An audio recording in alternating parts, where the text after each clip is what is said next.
হে everyone, আমি আমার welcome back to my channel. বন্ধুরা, আগের সানডে আমরা গিয়েছিলাম চিড়িয়াখানা। সকাল 6টার সময় বেরিয়ে গেছিলাম ট্রেন ধরার জন্য। শীতকালে 6টা মানে তো খুবই ঠান্ডা। আমরা যখন বাইকে করে স্টেশনে যাচ্ছিলাম, মাথার উপরে সেই সূর্যটা উঠেছিল, দেখতে কি অপূর্ব লাগছিল। স্টেশনে যাওয়ার সাথে সাথেই ট্রেন চলে এসেছিল।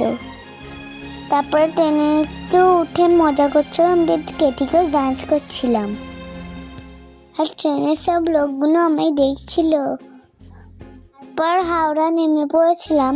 ভিড়টা দেখেই বুঝতে পারছেন, হাওড়াতে নেমে একটু আখের রস খেলিয়েছিলাম।